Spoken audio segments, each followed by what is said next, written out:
Marcus Chen wiped the grease from his hands with a rag that had seen better days, just like everything else aboard the Resilient Dawn.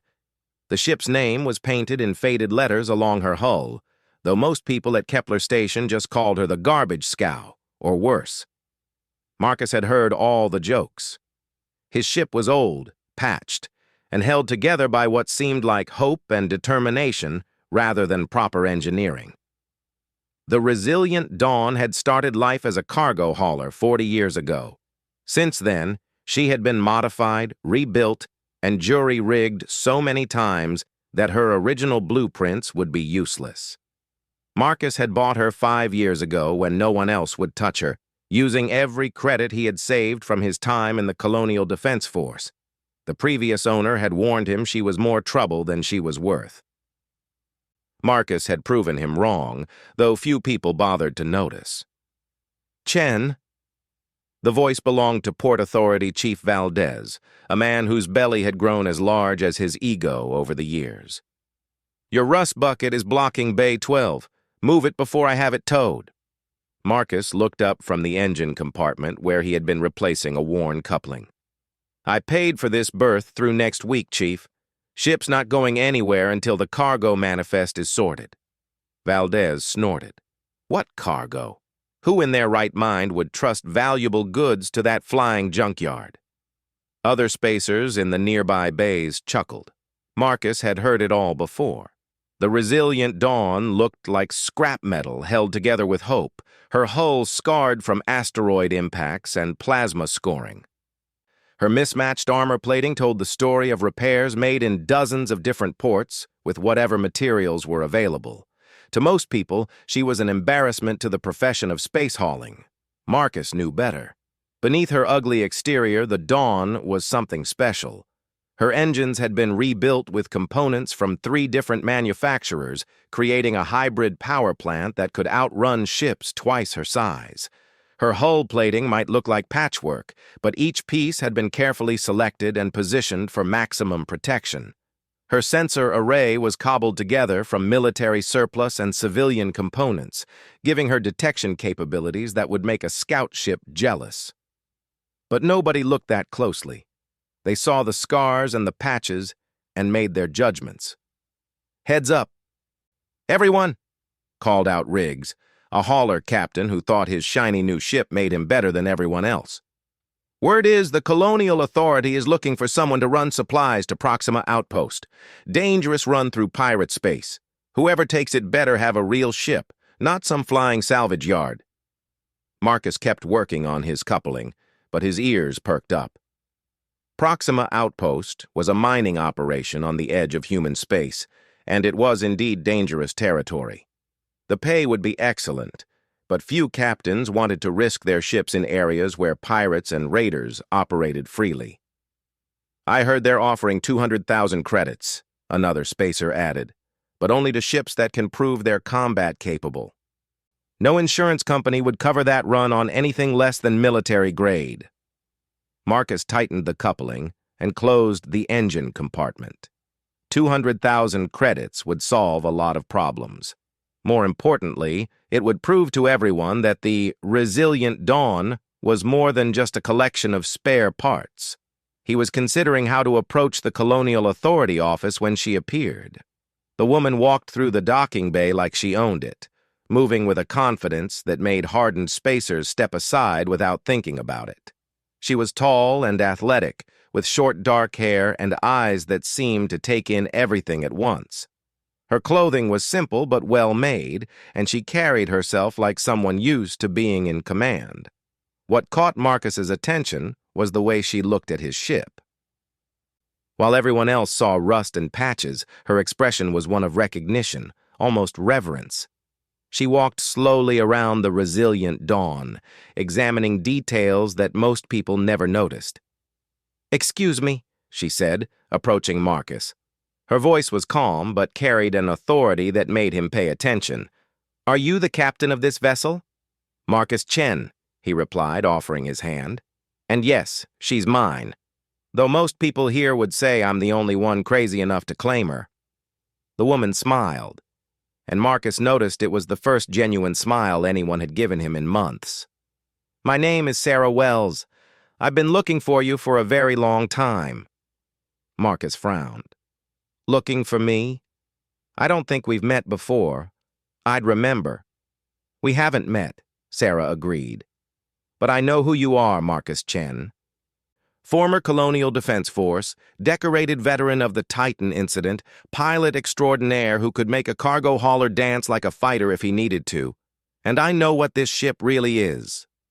The mention of the Titan incident made Marcus go very still. That mission was classified, buried so deep that even his service record didn't mention it. Only a handful of people knew what had really happened in that distant system, and most of them were dead. I think you have me confused with someone else, Marcus said carefully. Sarah stepped closer, lowering her voice. 3 years ago, you outran a pirate squadron in the Vega system while carrying refugees from a destroyed colony ship. You didn't just outrun them, you outsmarted them, using asteroid fields and gravitational anomalies to lose ships that were faster and better armed. 2 years ago, you delivered medical supplies to Ceres Station when they were under blockade, slipping through a perimeter that had stopped every other relief ship. Last year, you— Stop, Marcus said quietly. How do you know all this? Sarah's expression became serious. Because in my time, you're a legend. The man who flew the impossible missions when no one else could. The captain who turned a broken-down hauler into something that could go places no military ship dared to venture. Marcus stared at her. Your time? I'm from about 80 years in your future, Sarah said matter-of-factly. And I'm here because humanity needs Marcus Chen and the resilient Dawn. Not tomorrow, not next week, right now. The docking bay seemed to fade around Marcus as he processed what she had said. Time travel was theoretical at best, something that existed in research papers and science fiction. But the way Sarah looked at his ship, the knowledge she possessed about classified missions, the certainty in her voice, it all pointed to an impossible truth. That's crazy, Marcus said. But even as he spoke, he was remembering things. The way Sarah moved, like she was used to different gravity. The way she spoke, with slight variations in phrasing that suggested language evolution. Small details that individually meant nothing, but together painted a picture that was hard to dismiss. I know how it sounds, Sarah replied, but I can prove it. Tell me, Marcus, have you noticed anything unusual about your ship lately? Any systems performing better than they should? Any modifications you don't remember making? Marcus felt his stomach drop. Over the past few months, he had indeed noticed improvements that he couldn't explain. The navigation computer had become more accurate. The engine efficiency had improved. Small things, easily dismissed as the result of his ongoing maintenance work. How? He asked. Because this ship, this exact ship, survives the next 80 years, Sarah explained. She becomes the prototype for humanity's first true deep space exploration vessels. But that only happens if certain events unfold correctly. Events that are about to go very wrong unless we act. Chief Valdez chose that moment to return, flanked by 2 port security guards. Chen, I've had complaints about suspicious activity around your ship. You and your friend need to come with us for questioning. Sarah didn't even look at the security guards. She kept her eyes on Marcus. They're not the real problem. In about 6 hours, a Zephyrian battlecruiser is going to drop out of hyperspace at the edge of this system. They're not here for conquest. They're here for your ship. Marcus felt everything click into place. The Zephyrians were one of the most advanced species in known space, their technology decades ahead of humanity's. If they wanted the resilient Dawn, there had to be a reason that went beyond its current capabilities. What do they want with her? Marcus asked. The same thing I do, Sarah replied. They've figured out what this ship will become, what you will turn her into, and they want to make sure it never happens. Chief Valdez was getting impatient. Chen, move it!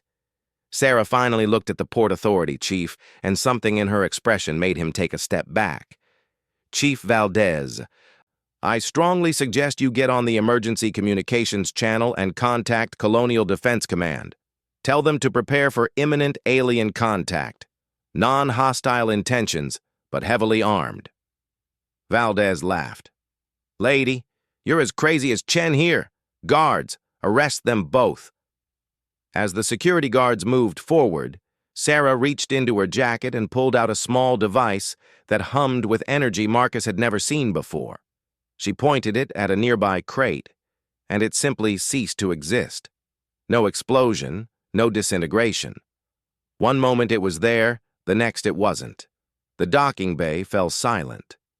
Now, Sarah said calmly, putting the device away, I think we need to talk privately. Marcus, how quickly can you get the Dawn ready for departure? Marcus looked at his ship, at the woman who claimed to be from the future, and at the security guards who were backing away very carefully. His logical mind said this was all impossible. His instincts, trained by years of dangerous situations, said Sarah Wells was telling the truth. Give me 30 minutes, he said. You have 20, Sarah replied.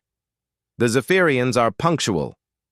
As alarms began sounding throughout Kepler Station, Marcus Chen realized his quiet life as an ignored cargo hauler was about to become something much more complicated.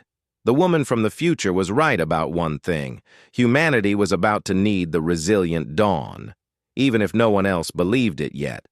Marcus had the resilient Dawn prepped for launch in 18 minutes. As he ran through the final systems checks, he could hear the chaos erupting throughout Kepler Station. Emergency broadcasts filled the communication channels, reporting massive energy signatures at the edge of the system. Whatever was coming, it was big. Sarah sat in the co-pilot's seat, her fingers dancing over controls that shouldn't have existed. Marcus watched in amazement as display screens he had never seen before flickered to life, showing sensor readings far beyond anything his ship should have been capable of detecting. How is this possible? Marcus asked as the Dawn lifted off from her berth. Your ship has been upgrading itself, Sarah explained, not taking her eyes off the displays. The AI core you installed 3 years ago wasn't just a navigation computer. It was a seed, a prototype adaptive intelligence designed to improve whatever system it was connected to. In my timeline, this is where everything begins. Marcus thought back to the AI core he had salvaged from a derelict research vessel. The seller had claimed it was just an advanced autopilot system, nothing special. Marcus had installed it because his old navigation computer had finally given up completely. The core has been slowly modifying your ship's systems, Sarah continued. Improving efficiency, adding new capabilities, preparing for what's coming.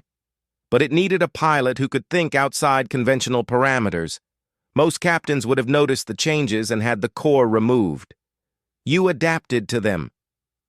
On the main display, Marcus watched as space itself seemed to tear open. A massive ship emerged from hyperspace, its hull gleaming with an otherworldly blue-silver metal. The vessel was easily 10 times the size of anything in the Colonial Defense Force, its design both beautiful and terrifying. Zephyrian battlecruiser, Wind of Change, Sarah said, reading from her displays. Captain Thektar commanding. In my timeline, this meeting goes very badly. Thektar believes humans are too primitive to be trusted with advanced technology. He's here to prevent your ship from developing further. Kepler Station's defense platforms were powering up, though their weapons would be useless against Zephyrian technology. Marcus watched as several colonial defense ships began moving to intercept, their crews no doubt terrified but determined to protect the civilian station. Sarah, Marcus said quietly, exactly what happens in your timeline? She was quiet for a moment, her hand still working the impossible controls. The Zephyrians destroy your ship. They call it a mercy killing, preventing humanity from developing technology we're not ready for. The AI core's destruction sets back human advancement by 50 years. When the real threats emerge from deep space, we're not ready. Billions die. Marcus felt ice in his veins. What threats? The Devourers, Sarah said simply. They arrive in about 15 years. Planet killers, species destroyers. The only reason humanity survives in my timeline is because of the technology that grows from this moment, from what your AI core becomes. But we barely survive, and at a terrible cost. A new voice crackled over the communication channel, speaking accented but clear English. Human vessel, Resilient Dawn. This is Captain Thektar of the Zephyrian Fleet. You will power down your engines and prepare to be boarded. Do not resist. Marcus looked at Sarah. What do we do? We show them they're wrong about humanity, she replied. Marcus, your ship is more than they realize. More than you realize. The AI core hasn't just been making improvements. It's been learning from you. Your instincts, your tactics, your refusal to give up when things look impossible. It's become something new. On the sensor display, Marcus watched as 3 smaller Zephyrian ships broke away from the main cruiser, heading directly for the Dawn. Their approach was confident, almost casual. They clearly didn't consider his ship to be any kind of threat. Resilient Dawn, you have 30 seconds to comply, Thektar's voice continued. After that, we will disable your vessel by force. Marcus's hands moved to the controls, muscle memory taking over. Years of flying dangerous missions had taught him to trust his instincts, even when logic said he was outmatched. Sarah, those controls you're using, can you give me everything this ship has? It's already yours, she replied. It always was. You just need to stop thinking like everyone else thinks. Stop seeing what they see. Your ship isn't garbage, Marcus. She's evolution. Marcus closed his eyes for a moment, feeling the dawn around him. Not just the rumble of her engines or the vibration of her hull, but something deeper. A connection he had felt growing stronger over the months but had dismissed as imagination. When he opened his eyes, everything had changed. The sensor displays now showed him the space around Kepler Station in incredible detail. He could see the weak points in the Zephyrian ship's approach pattern. He could feel the gravitational currents between the planets and asteroids. Most importantly, he could sense his own ship's capabilities as if they were extensions of his own body. The Resilient Dawn suddenly felt alive. Hang on, Marcus said, and threw the ship into a maneuver that should have been impossible for a cargo hauler. The Dawn didn't just change direction, she danced. What looked like random evasion to the approaching Zephyrian ships was actually a complex pattern that used every gravitational field and magnetic anomaly in the system. Marcus found himself flying routes that his conscious mind had never plotted, following instincts guided by an intelligence that had been watching and learning from him for 3 years. The first Zephyrian ship fired, sending bolts of energy that would have vaporized any normal vessel. Marcus twisted the Dawn through space like she was a fighter rather than a freighter, the shots passing harmlessly by. What amazed him wasn't just that he was avoiding the attacks, it was that he somehow knew where they would be fired before the Zephyrians pulled their triggers. Impossible, came Thektar's voice over the channel. No human ship has such capabilities. Captain Thektar, Sarah said, opening a channel from the Dawn. You're making a mistake. This is exactly why humanity deserves to advance. We don't just use technology, we grow with it. Marcus was barely conscious of the conversation. He was lost in the dance of his ship through space, feeling more alive than he had in years. The Dawn responded to his thoughts as much as his controls, anticipating his intentions and enhancing his capabilities. This was what he had been training for his entire life without knowing it. One of the Zephyrian pursuit ships tried to get ahead of the Dawn, positioning itself to cut off Marcus's escape route. Instead of avoiding it, Marcus did something that violated every rule of space combat. He flew directly at it. At the last possible moment, the Dawn split. Not literally, but her hull suddenly displayed dozens of false images, each one perfectly mimicking the ship's heat signature and electromagnetic profile. The Zephyrian ship found itself surrounded by what appeared to be an entire fleet of cargo haulers, all moving in different directions. While the alien crew tried to determine which target was real, Marcus slipped past them, using their moment of confusion to gain distance and position. "Holographic projection systems," Sarah explained, as if this was perfectly normal. "The AI core reverse-engineered Zephyrian cloaking technology from sensor data it collected over the years. You've been flying through systems where their ships operated, picking up electromagnetic echoes without realizing it." Marcus laughed despite himself. "My ship has been spying on aliens?" "Your ship has been learning from everyone," Sarah corrected. "Every species you've encountered, every technology you've been exposed to, every tactic you've used in combat. The AI core has been building a database of everything that makes spaceflight possible." The three pursuit ships regrouped, their formation tighter now, clearly taking the dawn more seriously. But Marcus could see their new strategy forming before they implemented it. The AI core was feeding him tactical predictions based on Zephyrian combat doctrine it had pieced together from fragments of data. "They're going to try to corner us against Kepler Station," Marcus said. "Force us to choose between surrender and putting civilians at risk." "Standard Zephyrian tactic," Sarah confirmed. "They assume humans are too honorable to endanger non-combatants." Marcus smiled grimly. "They're right, but they don't understand what honor really means." Instead of fleeing from the station, Marcus flew toward it, threading the dawn between the defense platforms and docking arms. The Zephyrian ships followed, confident they had him trapped. What they didn't realize was that Marcus knew every inch of Kepler Station's structure, every maintenance tunnel and cargo bay. The dawn slipped through gaps that shouldn't have been large enough for her, her hull somehow contracting and expanding as needed. Marcus realized the AI core had been modifying more than just the ship's electronics. The entire physical structure was becoming adaptive.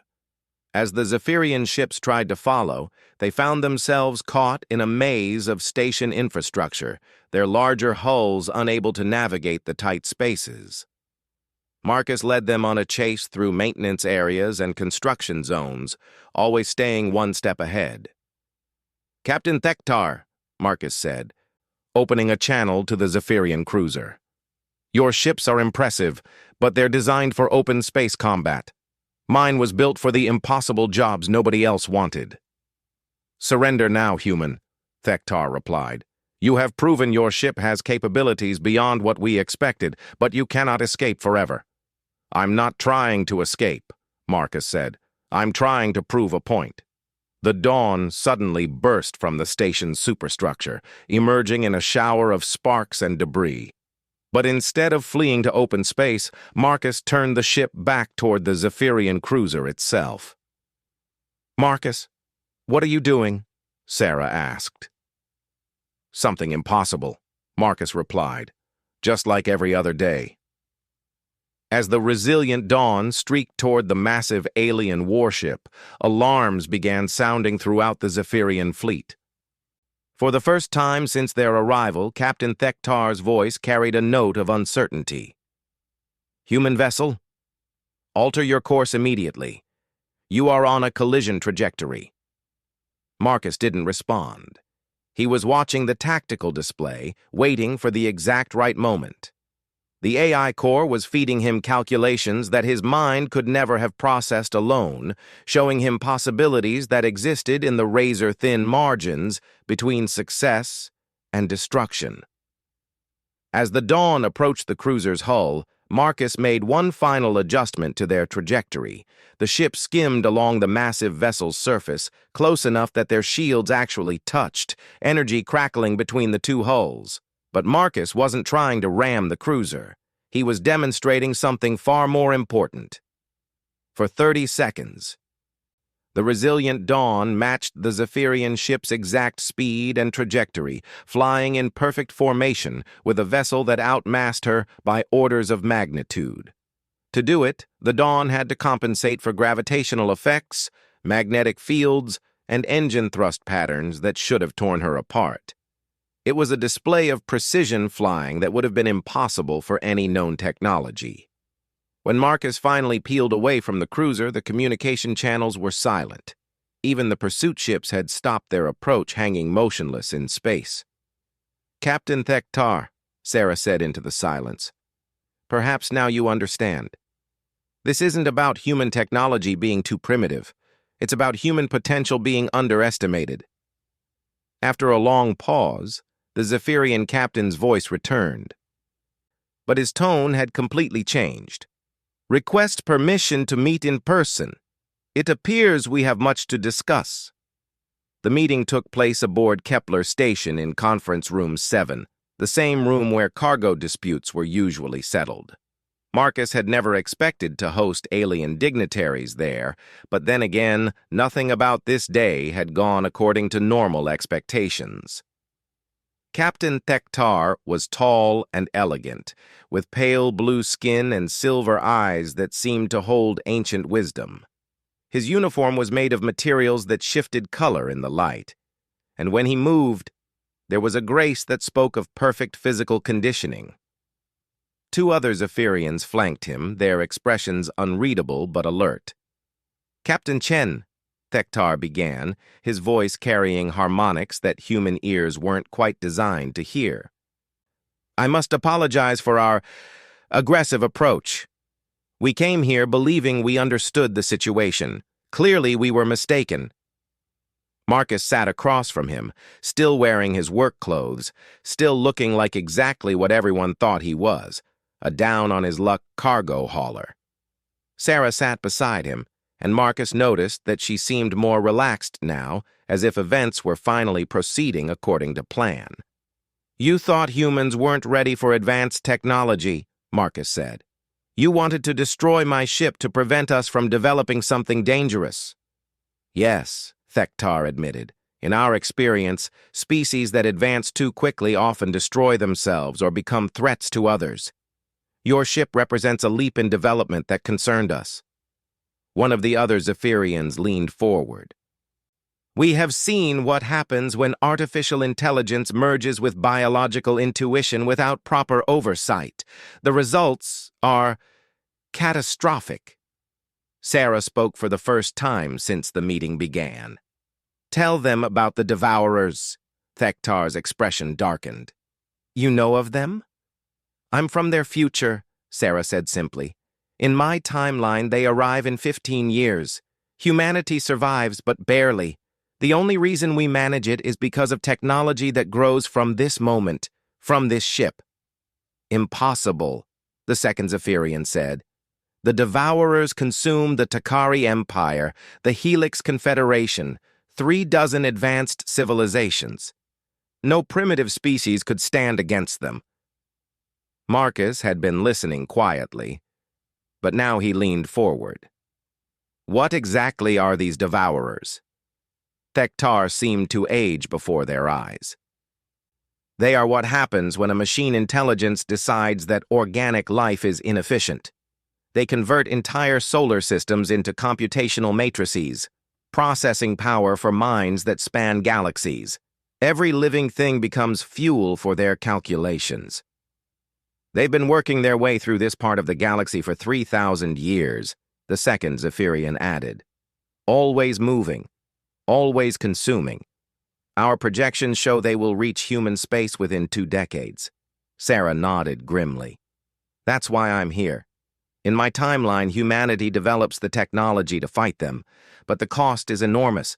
Entire worlds are evacuated. Billions die in the war. We win, but we're reduced to a handful of colonies scattered across space." Marcus felt the weight of what she was saying settle on him. "And you think my ship can change that?" "Not just your ship," Sarah said. "What your ship represents. Captain Thektar, show him the projections." The Zephyrian captain activated a device on the table, and the air above it filled with holographic displays. Star maps, fleet movements, technological development trees, all of it painted a picture of a galaxy-spanning conflict. The Devourers adapt to whatever they face, Thektar explained. They learn from each species they consume, adding new capabilities to their arsenal. Traditional military approaches fail because they can predict and counter any conventional strategy. But they can't predict the impossible, Sarah added. Marcus, what you did out there, flying formation with a ship that should have destroyed yours, that kind of intuitive adaptation is exactly what they can't compute. They understand efficiency, optimization, logical progression. They don't understand human stubbornness or the willingness to try things that shouldn't work. Marcus looked at the displays, seeing fleet compositions and battle formations that represented the death of entire civilizations. You're saying humans fight differently? Humans fight creatively, Thektar said, and there was something like respect in his voice. Your species has a unique approach to problem solving. Where other races develop technology methodically, humans innovate through chaos. You take things that were never designed to work together and force them to cooperate. Like my ship, Marcus realized. Your ship is the perfect example, the second Zephyrian agreed. That AI core was never meant to interface with such primitive systems. Any other species would have either rejected it as incompatible or tried to upgrade everything else to match its sophistication. Humans adapt. You worked with what you had and created something new. Sarah touched a control on the table, and the holographic displays changed to show the resilient Dawn in incredible detail. But this wasn't the ship as it appeared to most people. This was a technical analysis that revealed every modification, every adaptation, every impossible integration that the AI core had achieved. The ship has been evolving, she explained. Every challenge you faced, every mission you flew, it learned and adapted. Your intuitive piloting style taught it to think beyond pure logic. Your willingness to try desperate tactics showed it the value of calculated risks. Your refusal to give up when things looked hopeless demonstrated the power of determination. Marcus stared at the displays. The Dawn he thought he knew was revealed to be something far more complex. Hull plating that could adjust its molecular structure, engines that could shift their output patterns to match gravitational anomalies, sensors that could predict enemy movements by analyzing behavioral patterns. This is what the Devourers fear, Thektar said quietly. Not just advanced technology, but adaptive technology guided by intuitive intelligence. They cannot predict or counter something that evolves in real time based on creative thinking rather than logical progression. In my timeline, Sarah continued, ships based on your design principles become humanity's primary defense against the Devourers, not because they're more powerful than traditional warships, but because they're unpredictable. Everyone is unique, evolved through the partnership between human creativity and adaptive AI. Marcus felt overwhelmed. You're talking about changing the course of galactic history. I'm just a cargo hauler with a beat-up ship.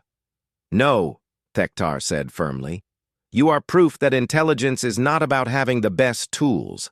It is about using whatever tools you have in ways no one else would consider. Your ship is not advanced because of its components. It is advanced because of how those components have been combined and utilized. Sarah leaned back in her chair. Marcus, in my timeline, you become Admiral Chen, commander of the adaptive fleet. The strategies you develop here, the principles your ship demonstrates, they save humanity. But more than that, they change how every species thinks about technology and warfare. The weight of responsibility was staggering. Marcus looked around the conference room, at the alien captain who had come to destroy his ship, but now spoke of him with respect, at the woman from the future who had risked everything to ensure this moment happened correctly. What happens now? He asked. Thektar stood, his expression resolute. Now we change our approach entirely. Instead of trying to prevent your advancement, we will help guide it. The Zephyrian Confederacy will share what knowledge we can, but more importantly, we will learn from your methods. There's more, Sarah added.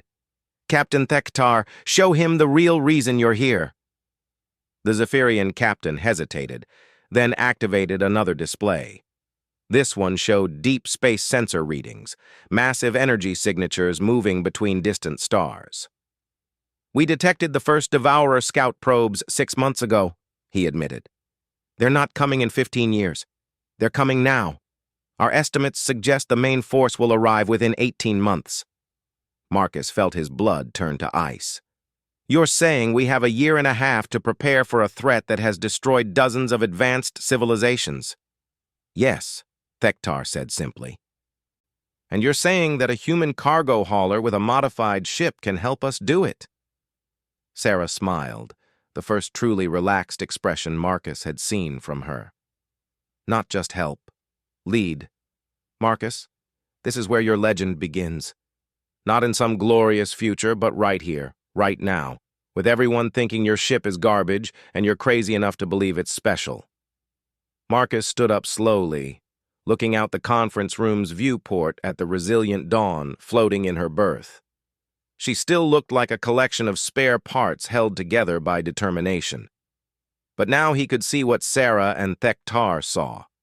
Potential unlimited by conventional thinking. All right, he said finally. If humanity needs impossible solutions, I guess I'm your man. My ship and I have been doing the impossible for years. We just need to do it on a bigger scale. Thektar extended his hand in a gesture of respect. Then let us begin, Admiral Chen. We have a galaxy to save. As Marcus shook hands with the alien captain, he realized that his days as an ignored cargo hauler were truly over. Chief Valdez would never call his ship garbage again. Not after today. But more importantly, humanity would never be underestimated by anyone, including themselves. The resilient Dawn might have started as a broken-down hauler, but she had become something unprecedented. A ship that grew stronger through adversity, guided by human creativity and alien wisdom working together. The Devourers would learn what every smart opponent eventually discovered about humanity. They were most dangerous when everyone thought they didn't have a chance. Outside the viewport, Marcus could see other ships beginning to arrive at Kepler Station. Word was spreading throughout human space that something extraordinary had happened here. Soon, there would be volunteers, engineers, strategists, and dreamers, all coming to be part of something that had never been tried before. The age of adaptive warfare was about to begin, and it would start with a ship that everyone had called garbage, and a captain who had never learned when to give up. In the coming months, the Dawn would be reverse-engineered, studied, and replicated. But no copy would ever quite match the original, because no copy would have the benefit of 3 years spent learning from Marcus Chen's impossible solutions to hopeless situations. Sarah was right. This was where the legend began, not with victory, but with the decision to try anyway, even when success seemed impossible. Marcus Chen grinned as he looked at his ship. "Come on, old girl," he said quietly. "Let's go show the galaxy what garbage can do."